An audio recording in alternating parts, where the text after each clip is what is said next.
அருணையின் கருணை மாண்புமிகு பொதுப்பணி மற்றும் நெடுஞ்சாலைத்துறை அமைச்சர் மற்றும் சிறு துறைமுகங்கள் துறையினுடைய அமைச்சர் அண்ணன் ஏவா வேலு அவர்கள் தொடங்கி வைத்தார்கள். அதனுடைய அடுத்த நாளிலிருந்து உரை வீச்சு வழங்குகிற அரங்குகள் தொடர்ந்து நடைபெற்று கொண்டிருக்கிறது. இன்றைய நாளில் 5வது நாள் நிகழ்வினுடைய நிகழ்ச்சியிலே சீரோடும் சிறப்போடும் உங்களுக்கு பல்வேறு அறிஞர்களினுடைய உரைகள் கேட்க இருக்கிறீர்கள். இந்த நிகழ்வின் வரவேற்புரையினை மாவட்ட ஆட்சியரின் நேர்முக உதவியாளர் வளர்ச்சி அவர்கள் கடந்த நம்முடைய மாதத்தில் நடைபெற்ற குடியரசு தின விழாவின் போது மிகச்சிறந்த பணியாற்றியமைக்காக மாவட்ட ஆட்சித்தலைவர் அவர்களின் கரங்களால் பாராட்டு சான்றிதழும் கேடயமும் பெற்றார்கள். மிகச்சிறந்த வளர்ச்சியை திருவண்ணாமலை மாவட்டம் பெறுவதற்கு ஆணித்தரமான கருத்துக்களை நம்முடைய ஆட்சியர் அவர்களிடம் எடுத்து சொல்லி இந்த நூலக விழா நடைபெறுவதற்கு பல்வேறு வகையில் தன்னுடைய பங்களிப்பை அளித்து வரக்கூடிய திரு பே. கிருஷ்ணன் ஐயா அவர்கள் இப்பொழுது வரவேற்புரை வழங்க வருகிறார்.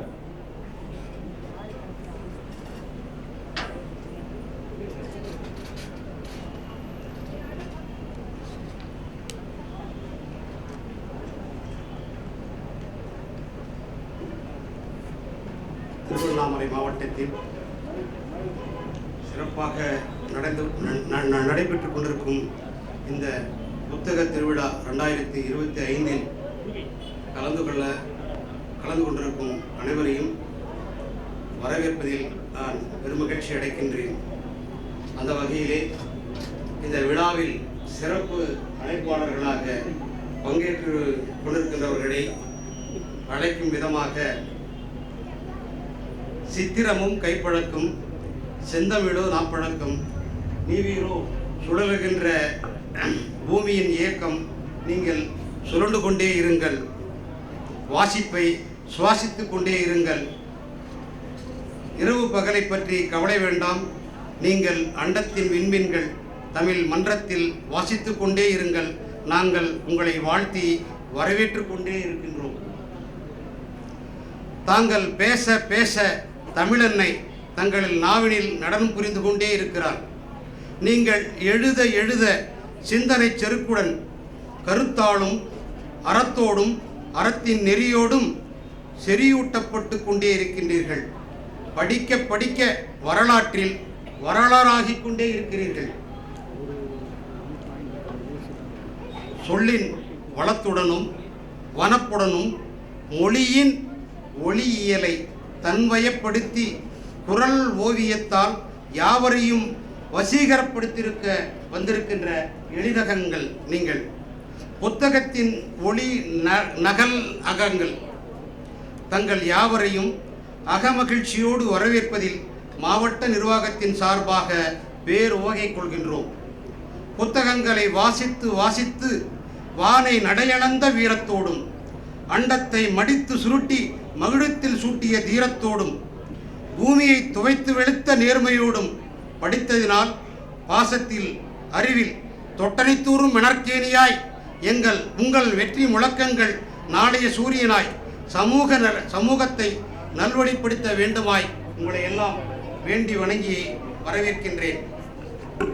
முதலாவதாக இந்த நல்ல அமர்விலை தலைமையேற்று நடத்தி கொண்டிருக்கின்ற மதிப்பிற்கும் மரியாதைக்கும் போற்றுதலுக்கும் உரிய திருவண்ணாமலை உதவி காவல் கண்காணிப்பாளர் ஐயா வா சதீஷ்குமார் ஈகாப்பா அவர்களே, இந்த நிகழ்ச்சி பெருமையோடும் சிறப்போடும் சீரோடும் நடந்ததற்கு கலை நிகழ்ச்சிகளை நடத்தி காட்டிய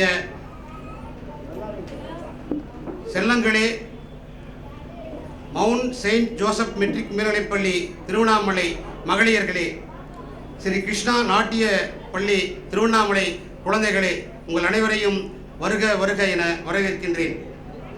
இந்த நல்ல நிகழ்விலே தெரிந்த குரலும் தெரியாத பொருளும் என்ற தலைப்பில் சிறப்புரை நிகழ்த்த வந்திருக்கின்ற பாவலர் சொல்லிலியன் அவர்களே,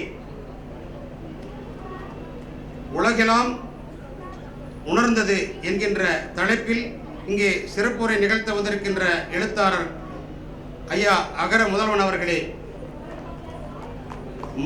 மனமறிய ஆவல் என்ற தலைப்பில் சிறப்பு விருந்தினராக சிறப்புரை ஆற்ற வந்திருக்கின்ற கவிஞர் நெல்லை ஜெகந்தா அவர்களே, மற்றும் இறுதியாக நன்றி நவில வந்திருக்கின்ற சகோதரி பரிமளா வட்டாட்சியர் திருவண்ணாமலை அவர்களே, உங்கள் அத்தனை பேரையும் மாவட்டத்தின் நிர்வாகத்தின் சார்பாக வருக வருக என வரவேற்கின்றேன். இந்த நிகழ்விலே பங்கெடுத்துக் கொண்டிருக்கின்ற அத்துணை சகோதர சகோதரிகளே, உங்கள் அனைவரையும் மாவட்டத்தின் நிர்வாகத்தின் சார்பாக இருகரம் கூப்பி சிரம் தாழ்த்தி வருக வருக என வரவேற்கின்றேன். ஜெய்பீம்.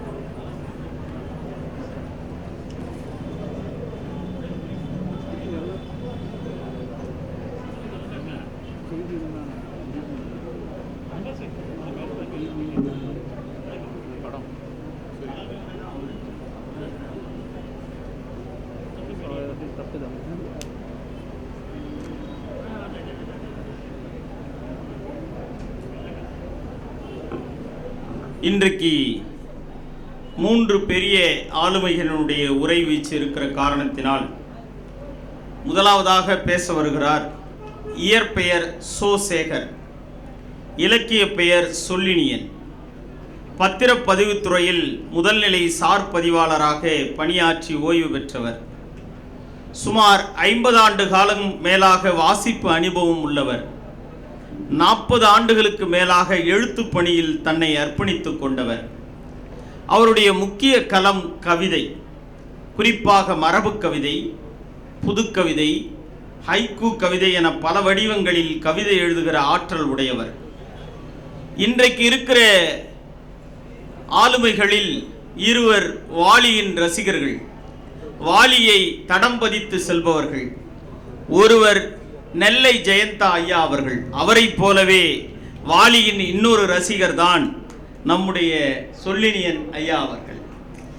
அவரை பார்த்து அவரை போலவே சில நூல்களை கவிதை வடிவில் தந்தவர். அவர் அவதார புருஷன் தந்தார். அதே போல கம்பராமாயணத்தையும் மகாபாரதத்தையும் கவிதை வடிவில் தந்தார் வாலி அவர்கள். அதை போலவே இவரும் நம்முடைய வள்ளலாரையும் பகத்சிங்கையும் கவிதை வடிவில் அவர்கள் வரலாற்றை தந்தவர்.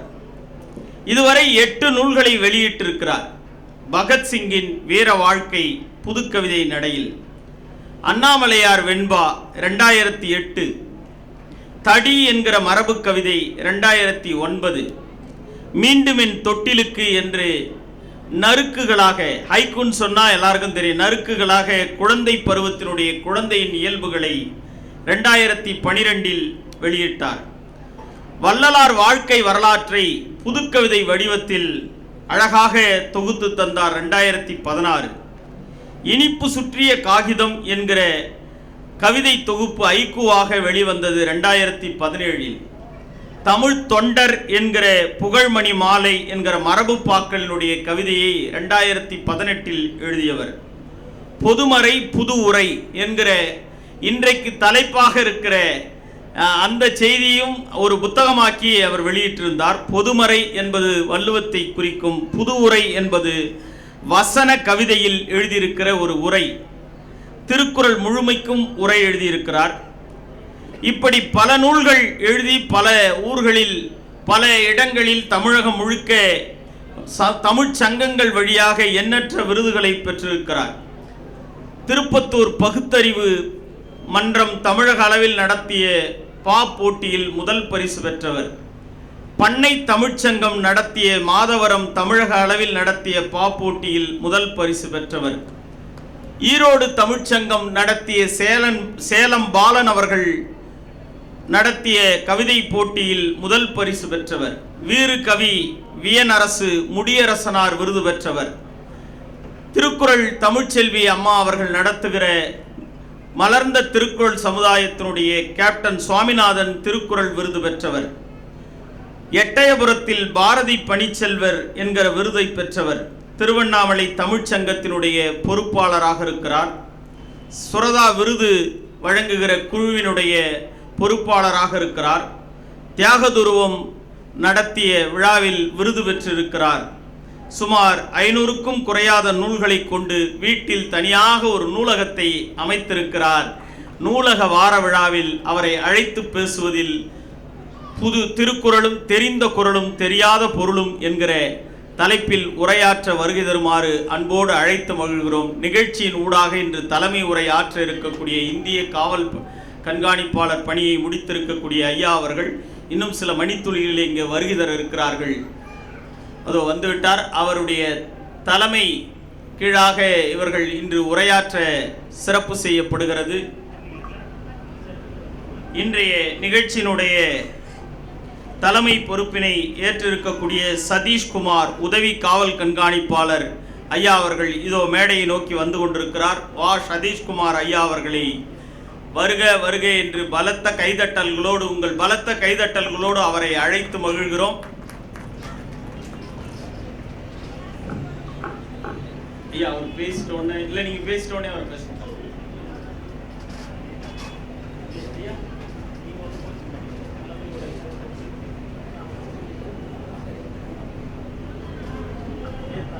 மதிப்பிற்குரிய திரு வா சதீஷ்குமார் ஐயா அவர்களை அன்புடன் மேடைக்கு தலைமை உரையாற்ற அழைக்கிறோம்.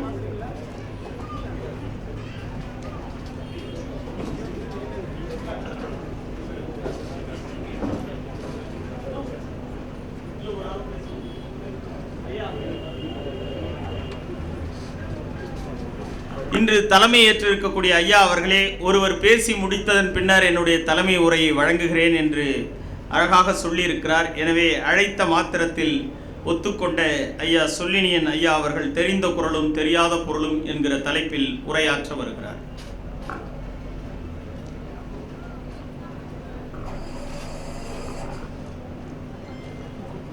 அன்பு நிறை வாசக பெருமக்களே, அறிவின் ஊற்றாய் அமர்ந்திருக்கும் சான்றோர்களே, மாவட்ட நிர்வாகத்திற்கும் திருவண்ணாமலை மாவட்ட மைய நூலகத்தின் உயிர் நாடியாய் விளங்கிக் கொண்டிருக்கும் சாய்ராம் உள்ளிட்ட உங்கள் அனைவருக்கும் முதற்கண் என் மாலை வணக்கத்தினை தெரிவித்துக் கொள்கிறேன்.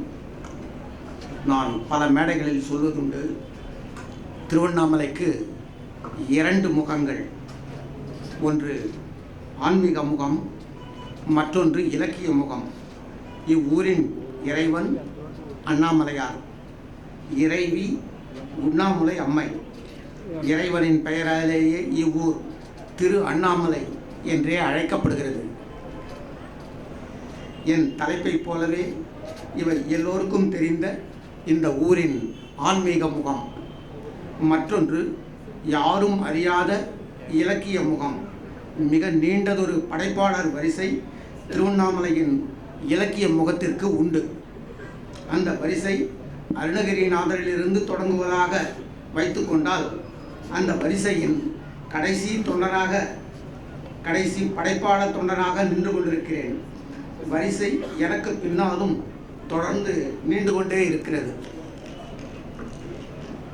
அன்பு நண்பர்களே, திருக்குறள் தமிழ் மக்களுக்கு கிடைத்திருக்கும் அறிவு கருவூலம். சுமார் 2000 ஆண்டுகளாக நம்மிடையே நின்று நிலை பெற்றுள்ள அறிவுசார் நூல். அது மட்டுமல்ல, இது அறம்சார் நூலும் ஆகும். சுமார் 400க்கும் மேற்பட்டோர் இந்த நூலுக்கு உரை எழுதியிருக்கிறார்கள் என்பதே இந்த நூலின் பெருமையை பறைசாற்ற போதுமானது. பழைய உரை நூல்களில் நமக்கு கடைசியாக கிடைத்திருப்பது 10ஆம் நூற்றாண்டில் எழுதப்பட்ட பரிமேலழகர் உரை நூலாகும். பரிமேலழகர் உரை எந்த அளவுக்கு போற்றப்படுகிறதோ அதற்கு சமமாக விமர்சிக்கவும் படுகிறது என்பதை இந்த இடத்தில் நாம் நினைவில் கொள்ள வேண்டும். பல சான்றோர்கள் 20ஆம் நூற்றாண்டில் உரை எழுதியுள்ளனர். கப்பலோட்டிய தமிழர் வ.உ.சி., ராவண காவியம் எழுதிய புலவர் குழந்தை, பாவாணர், பெருஞ்சித்திரனார், நாமக்கல் கவிஞர் மூவா போன்றவர்களோடு முத்தமிழறிஞர் கலைஞர் உரையும் பெரிதும் போற்றப்படுகிறது. பொதுவாக 4 என்ற எண்ணிக்கைக்கு தனிப்பட்ட சிறப்பு இருக்கும் போதும் எந்த செயலை செய்தாலும் சமுதாயத்தில் 4 பேரை கேட்டு செய்யுங்க என்பார்கள். இப்படி ஏதாவது ஒரு செயலை தவறுதலாக முடித்துவிட்டு வந்தால் இப்படி ஒரு செயலை செய்து விட்டாயே 4 பேர் என்ன நினைக்க மாட்டார்கள் என்பார்கள். இவையெல்லாம் சமுதாயத்தில் நாம் இன்றும் கேட்பவைதானே. அப்படி தெரிந்த குறள் தெரியாத பொருள் சொல்வதற்கு நானும் 4 குறட்பாக்களை மட்டுமே தேர்ந்தெடுத்திருக்கிறேன். நான் பல உரைநூல்களை ஆய்வு செய்துதான் இந்த தலைப்பிற்குள் நுழைந்துள்ளேன். என்றாலும் 4 உரைநூல்களை முக்கியமாக குறிப்பிட வேண்டும். 1 பழைய உரையாசிரியர் பரிமேலழகர். 2 எளிமையான உரை தந்த மு. வரதராசனார் அவர்கள். 3வது முத்தமிழறிஞர் கலைஞருடைய உரை. 4வதாக நான் சொல்லப்போகும் உரைநூல் பெரும்பாலானவர்களுக்கு ஆச்சரியத்தை கொடுக்கக்கூடியது. அதை எழுதியவர் இன்று கிரைம் நாவல்கள் எழுதுவதில் முன்னணியில் இருப்பவர். அவர் பட்டுக்கோட்டை பிரபாகர் ஆவார். அற்புதமான ஒரு திருக்குறள் உரை நூலை அவர் தந்திருக்கிறார். இது போன்ற நூல்களை எல்லாம் புத்தக திருவிழாக்களில் தேடி கண்டடைய வேண்டும். அதற்காகத்தான் புத்தக திருவிழாக்கள். இனி என்னுடைய தலைப்புக்குள் செல்லலாம் என்று இருக்கிறேன். நேரம் மிக குறைவாக இருப்பதால் விரைவாக நான் முடிக்கிறேன். முதல் குறள் பாயிரவியல், அதிகாரம் 4, அரண் வலியுறுத்தல். அதில் குறள் எண் 37. அறத்தாறு இதுவென வேண்டா, சிவிகை பொறுத்தானோடு ஊர்ந்தான் இடை. இந்த இடத்துல நம்ம ஒரு கருத்தை மனசில் வச்சுக்கணும். அதாவது சிவிகை அப்படின்னா என்ன அப்படின்றத நம்ம மனசில் வச்சுக்கணும். என்ன அப்படின்னா, சிவிகை அல்லது பல்லக்கு எப்படி வேணாலும் சொல்லுவாங்க. அது ஒரு போக்குவரத்து சாதனம். இந்த காலத்துலேயும் கூட நம்ம காரு பஸ்ஸுன்னுலாம் சொல்கிறோம் இல்லையா, போக்குவரத்துக்காக பயன்படுகிற சாதனங்கள். அதை போல் அந்த காலத்தில் இருந்த ஒரு போக்குவரத்து சாதனம். அந்த சாதனம் இல்லைன்னா மக்கள் என்ன பண்ணுவாங்க அப்படின்னா, நடைப்பயணம் தான். இந்த ஊர்லேருந்து அந்த ஊர் வரைக்கும் நடந்து தான் போகணும். அதுதான் அந்த காலத்தில் இருந்த ஒரு நிலை. பிற்காலத்தில் தான் கொஞ்சம் கொஞ்சமாக குதிரை வந்தது. அப்போ வண்டி கண்டுபிடிச்சாங்க. வண்டியில் கால்நடைகளை பூட்டி வண்டி மாடு ஓட விட்டாங்க. இப்படி போயிட்டு இருக்குது. அப்படி இந்த சிவிகை என்பதும் ஒரு போக்குவரத்துக்கான ஒரு சாதனம். அறத்தாறு இதுவென வேண்டா, சிவிகை பொறுத்தானோடு ஊர்ந்தான் இடை என்பது நான் எடுத்துக்கொண்டிருக்கிற முதல் குறள். இது எல்லோருக்கும் தெரிந்த குறள் தான். இதற்கு பெரும்பாலான உரையாசிரியர்கள் வழங்கி இருக்கிற பொருள் என்னவென்று பார்த்தோமானால், ஒருவன் சிவிகை அல்லது பல்லக்கில் சுகமாக அமர்ந்து செல்கிறான். மற்றொருவன் துன்பத்தை அனுபவித்தபடி அந்த பல்லக்கை சுமந்து செல்கிறான். இவ்விருவருக்கும் இடையிலான இந்த வேறுபாட்டுக்கு காரணம் அவரவர் செய்த வினையும் அதனால் ஏற்பட்ட பயனும்.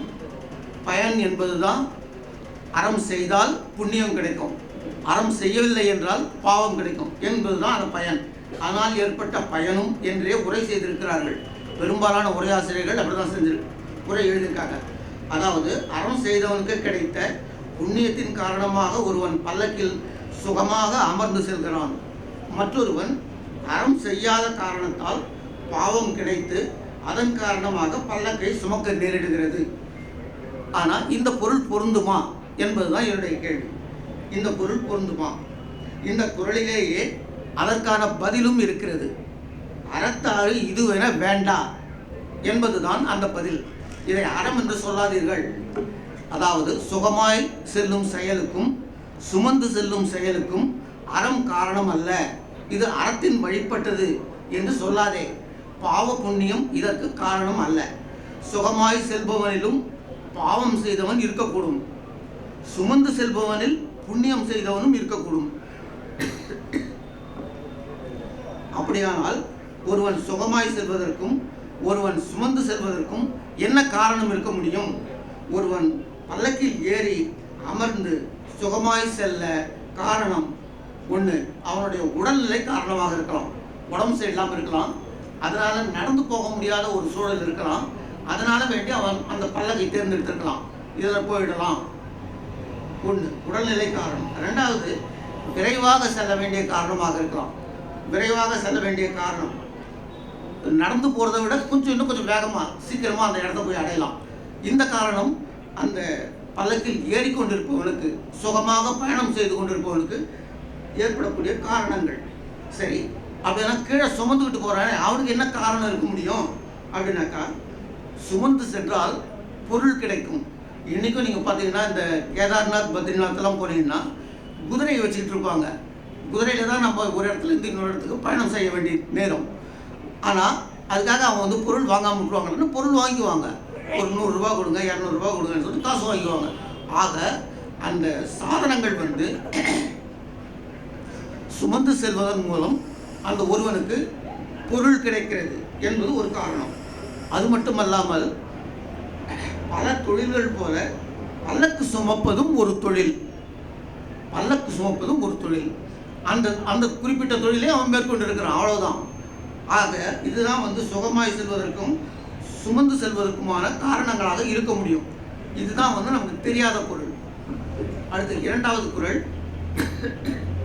அறத்துப்பால் 33வது அதிகாரம், கொல்லாமை என்பது தலைப்பு.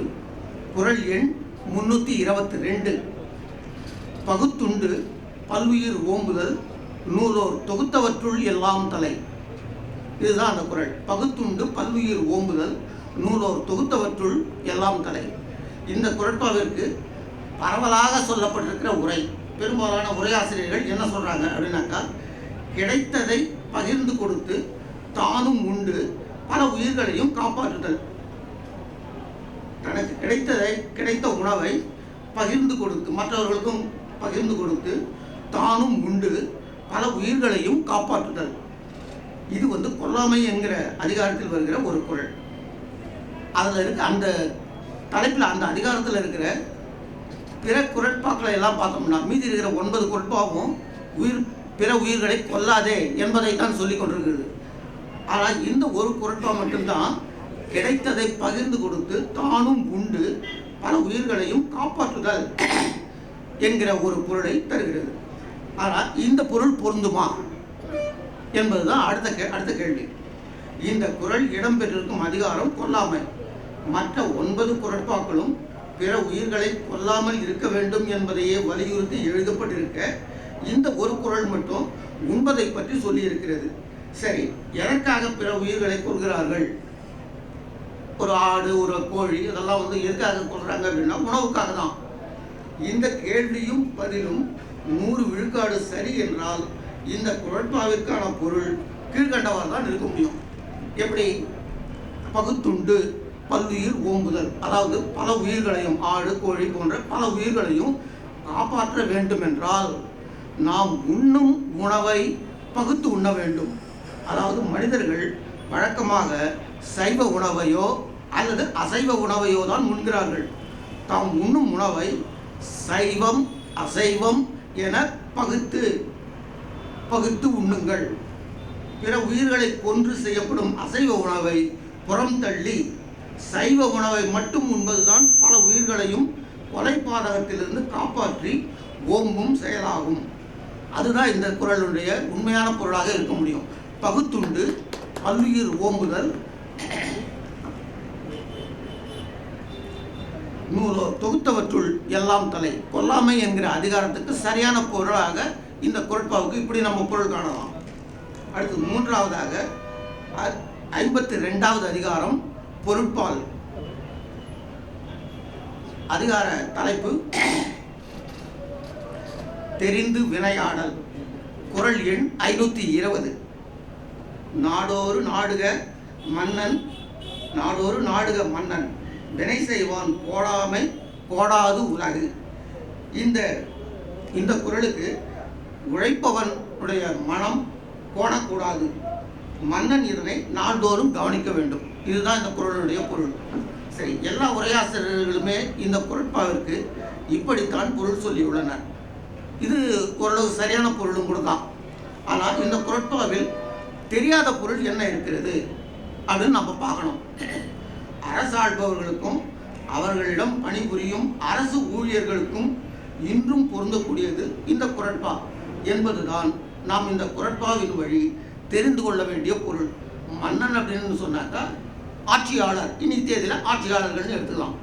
அதே போல் அவர்கள் மன்னனிடம் பணி செய்கிற ஒரு பணியாளர் அப்படின்ட்டு நம்ம அந்த காலத்தில் எடுத்தோம்னா, இந்த காலத்தில் அவர் அரசு ஊழியர் என்பதாக நம்ம கொள்ளலாம். ஒவ்வொரு இப்போ இந்த கவிதைக்கான பொருளை நான் என்னுடைய நூலிலிருந்து படிக்கிறேன். அது அது எந்த அளவுக்கு பொருந்துதுன்னு தான் பார்க்கலாம். அரச ஊழியன் என்பவன் அரசு ஊழியன். அவன் பணி நிறைவு கொள்ளும் முன் பணியில் மன நிறைவு கொள்ள வேண்டும். அவன் மனக்குறை தினக்குறையாக நீடிக்கக்கூடாது. அவன் மனக்குறையை ஊதியம் முதலான தனக்குறையை பணி கொடுத்தவன் செவி மடுத்தவன் என்று பெயர் எடுத்தவனாக வேண்டும். அத்தகைய ஆட்சியாளன் தன் ஊழியரை நாள்தோறும் நாடுக, அவர்தம் குறைகளை நாள்தோறும் தேடுக. குறைகள் என்னும் உரைகள் ஆட்சியின் உரைக்கல். குறைகளின் குரல் அது உலகக் குரல். கவனிக்கப்படாத குரல் உலகையே அச்சுறுத்தும் கலகக் குரலாக மாறும். இது என்னுடைய பொருள். ஒவ்வொரு அலுவலகத்திலும் உயர் அலுவலர்களின் அறையில் கண்ணில் தினசரி படும் வண்ணம் எழுதி வைக்கப்பட வேண்டிய குரட்பாவாகும் இது. அடுத்ததாக இறுதியாக 4வது குறள். இது காமத்துப்பாலில் வருகிறது. அதிகாரம் 109 தகை அணங்குறுத்தல் என்கிற தலைப்பு. குறள் எண்